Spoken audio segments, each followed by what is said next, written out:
Hey guys, it's Libby, and it's Cramathon time. I was not together enough to put together a TBR video for this, so I do have a TBR, but you will just have to wait and see what books are on it as I get to them. So previous Cramathons had been, there was slight confusion as to whether they were 3 or 4 days long. This Cramathon is 7 days long, Friday to Friday. So I don't think I'm going to be putting up a video every week, or sorry, every day. I think I'm going to be vlogging every 2 or 3 days. And normally I don't focus too hard on doing the challenges. I have written them down, there they are, so that I can cross them off as I get to them. They are read a book under 200 pages, read 2 books in 24 hours, read a book set in a different country, read a book that you've been putting off, read a book with pictures, and read a graphic novel, and then read 7 books in total. A number of the things on my TBR are short stories, so I'm counting those as books because that's how I count things for my Goodreads challenge. Speaking of my Goodreads challenge, I've read, what is it? I think I'm on 61 books. Yeah, I've read 61 books. The goal was 100. That means I'm 34 books behind. Don't think I'm gonna get there in the last, 3 weeks of the year? No, 2 weeks of the year. But right now, I'm working on Siege and Storm by Leigh Bardugo, which is not your typical Cramathon book. It's quite long, but I was in the middle of reading it, and I need to be finished with it. And then I've also picked up a much more Cramathon appropriate book, which is The Invention of Hugo Cabret by Brian Selznick, which is like 500 pages long.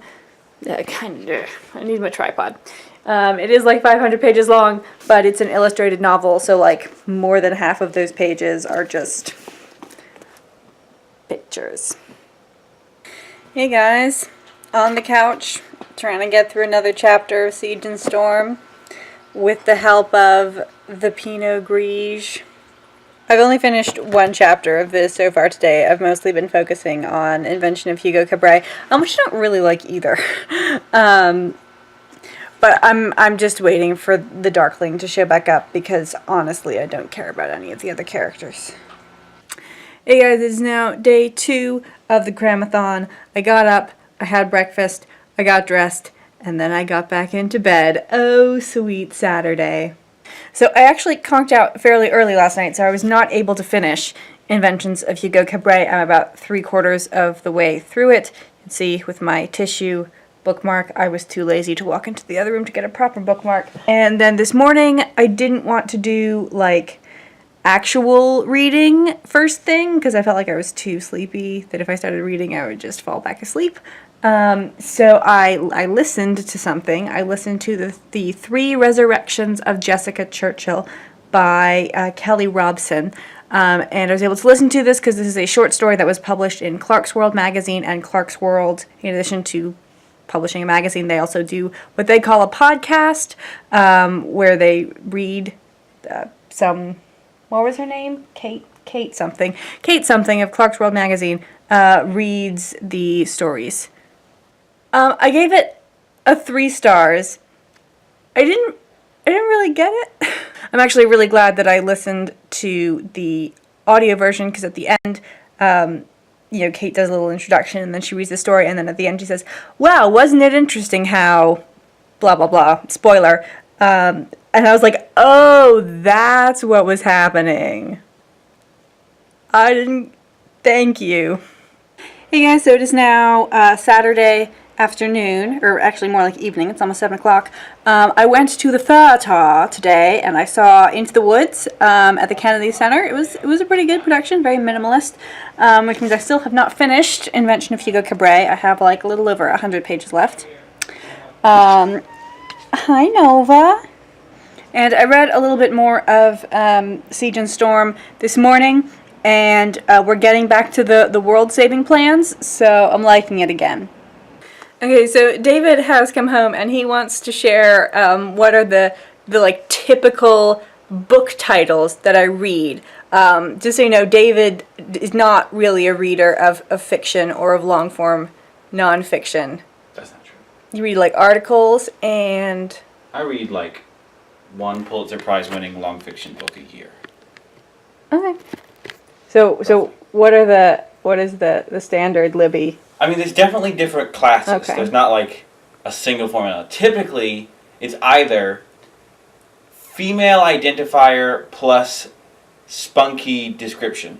That's like the most prominent that I think of. Can you give an example? The girl who went to Fairyland and had a really long title about it. Okay, that's like one series, Okay, and I have 5 that's- books from that series. That is an example. Okay. I think I would assert that those are the only examples in that category. Maybe so. Maybe I've just heard about them a lot. Okay. I mean, the other one is like generic fantasy adjective, or adjective, noun, or noun. There are lots of those. Like, I don't know, something like the thorn and the rose, or the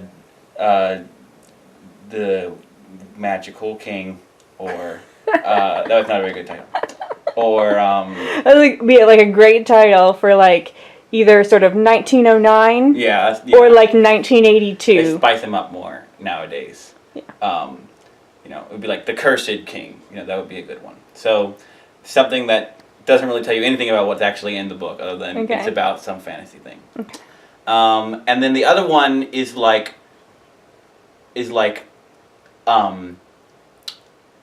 agent noun that describes an agent that is no longer exists in contemporary society.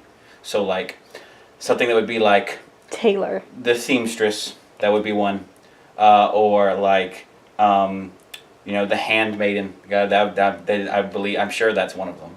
No, I don't have a book well, called The Handmaiden. It would be. I do not own The Handmaid's Tale. Or like the Gravekeeper's Apprentice. That would be a good one. that one I would totally buy the Gravekeeper's Apprentice. Hey guys, so it's actually Monday now, but I wanted to film this really quickly because I didn't have a chance to vlog on Sunday. I also didn't have a chance to read that much on Sunday because I had kind of a lazy morning, as Sunday mornings are for. And then I went back into the city because I was ushering the Folgers production of the Second Shepherd's Play, which is a 14th century miracle play, which on the one hand is about like the birth of Jesus, but on the other hand is about like sheep thievery. It was very silly. And then I thought I would have time when I got back, but David, his car was broken in a different state, so I had to go rescue him, and I was immediately able to diagnose the car trouble, which he was not able to do. So take that, gender stereotypes.